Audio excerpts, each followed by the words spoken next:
Good morning, students. Today I am going to continue my lecture for +1 Arts Political Science, and the name of the chapter is Judiciary. Under Judiciary, we studied here Supreme Court, High Court, District Court or lower courts. Judiciary and rights. These two provisions of the Constitution ये establish करते हैं supreme court as the protector of fundamental rights of the citizen और normally man on one hand and interpreter of constitution on the other hand. Second of the two ways जो mention हैं वो judicial review के अंडर उनको clearly study किया जाता है. परहैप्स अगर हम स्टडी करें द मोस्ट इम्पॉर्टेंट पावर जो है supreme Court is the power of judicial review. Judicial review means power of Supreme Court, High Court to examine the constitution of any law.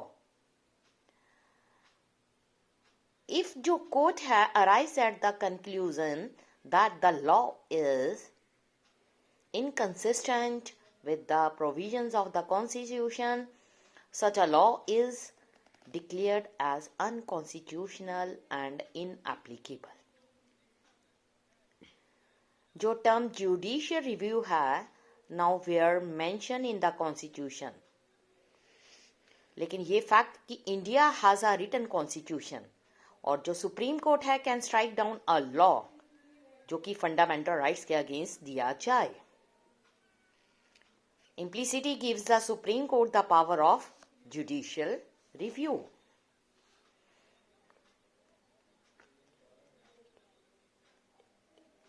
Beside, as we saw in the section on justification of the Supreme Court, अगर हम बात करें in case of federal relations too, Supreme Court also use the review powers if a law is inconsistent with the distribution of powers जो कि हमें constitution द्वारा provide की जाती हैं.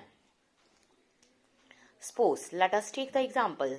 सेंट्रल गवर्नमेंट जो है लॉ बनाती है which according to some states concerns a subject from the state law. जो स्टेट्स है can go to the supreme court if जो कोर्ट है एग्री विद देम.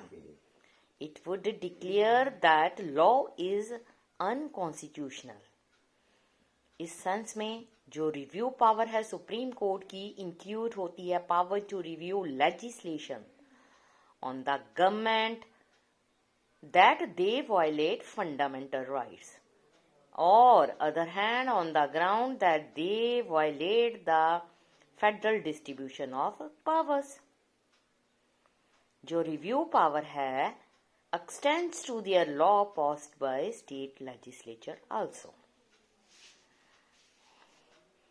टुगेदर जो writ powers and review powers हैं court की वो judiciary को सबसे ज्यादा पावरफुल बनाती हैं. इन पर्टिकुलर अगर हम बात करें review power means Judiciary can interpret the constitution and law passed by the legislature. बहुत सारे लोगों की ये थिंकिंग है कि जो यह जुडिशियल रिव्यू का फीचर है that enable the judiciary to protect the constitution effectively and also help in the protection of rights of citizens of the country. That means the fundamental rights like right to speech, right to freedom, right against exploitation, and so on. The practice of entertaining public interest litigations that has further added जो power है judiciary की in protecting the rights of citizens.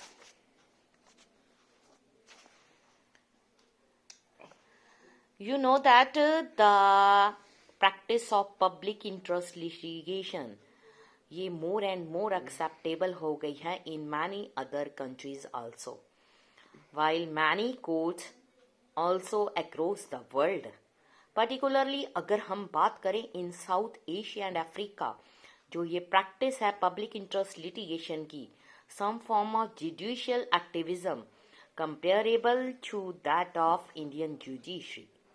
Constitution है जो South Africa का has incorporated public interest litigation, किसमें? In the bill of rights.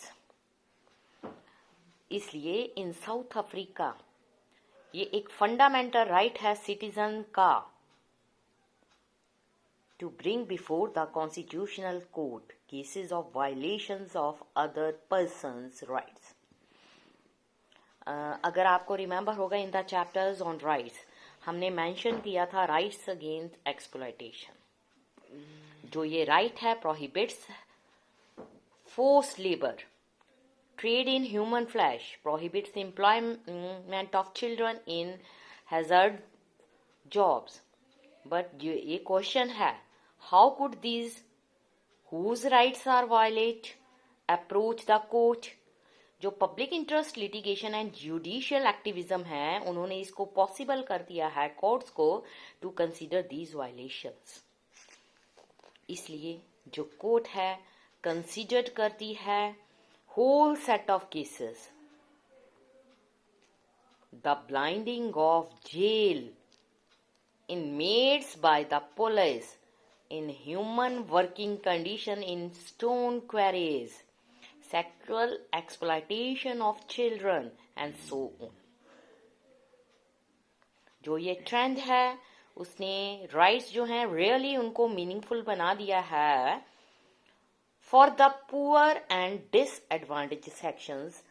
That means marginalized section for SC, ST, BC and other categories. So, according to judiciary, Supreme Court is a powerful protection of human citizens, their fundamental rights, their right against exploitation को अगर violet किया जाए तो इन सब के लिए जो supreme court है आगे बढ़कर अपने स्टेप्स को उठाती है और जो क्रिमिनल्स हैं अगर प्रूफ हैं तो उनको उनके क्राइम की पनिशमेंट जो है अकॉर्डिंग टू कॉन्स्टिट्यूशन जो लॉ मेंशन किए गए हैं उनमें बताया गया है. Public interest litigations according to Indian Constitution that is provided by Supreme Court इसको accept किया गया है पूरे वर्ल्ड की another courts में, like South Africa where जो नेल्सन मंडेला था उन्होंने अपार्थाइड जो है उसको अपोज किया था, means white and black discrimination को अपोज किया था. और जो उनका कॉन्स्टिट्यूशन है उसमें से कुछ ऐसी बातें हैं जो हमने अपने कॉन्स्टिट्यूशन में अडॉप्ट की थी, लेकिन उसके ईयर्स के बाद हमारे कॉन्स्टिट्यूशन में बहुत सारी मतलब इस तरह की गुड जिसको कहते हैं कि प्रोविजंस प्रोवाइड करी गई हैं सिटीजन्स के लिए जिसको वर्ल्ड की अनदर कंट्रीज ने अपने कॉन्स्टिट्यूशन में ऑप्ट किया है. नेक्स्ट हमारा टॉपिक होगा जुडिशरी एंड पार्लियामेंट. ये हम अपने अगले लेक्चर में करेंगे. Thank you students.